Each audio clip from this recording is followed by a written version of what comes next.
My name is Warren Hayes. I'm 52 years old, and the night my father called teaching a career for failures was the same night he turned on his television and saw my face on every major news channel in America. I want you to sit with that for a second, because I sat with it for 30 years. I had spent over 3 decades of my life inside classrooms that smelled like chalk dust and old textbooks, standing in front of teenagers who didn't want to be there, trying to convince them that they mattered. I gave up weekends, I gave up vacations, I gave up money I could have made doing almost anything else. And to my father, the man who raised me, the man whose approval I chased my entire life without ever once catching it, none of it mattered. Not one single day of it. When I invited him to the biggest night of my career, the night that would change everything, he didn't hesitate. He didn't even blink. He laughed, that short, dismissive laugh he'd been giving me since I was 17 years old. And he said the words that had been sitting under the surface of every conversation we'd ever had. Teaching is for failures. I didn't argue, I didn't defend myself. I had spent too many years already defending myself to a man who had already made up his mind about who I was before I ever stood in front of a single student. So I did the only thing I had left to do. I smiled and I said, "I understand." That's all, 4 words, "I understand." He thought that was the end of it.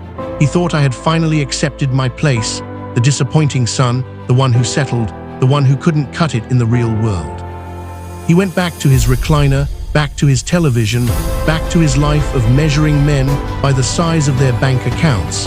But that same night, my father froze in front of that television. His hands began to shake. The remote slipped right out of his fingers and hit the floor, and he didn't even notice, because the son he had spent decades looking down on, the son he had humiliated at every Thanksgiving table and every birthday dinner for 30 years, was suddenly the biggest story on every news channel in the country. But by then, it was far too late for him to take any of it back. I'm going to tell you the whole story, every year of it.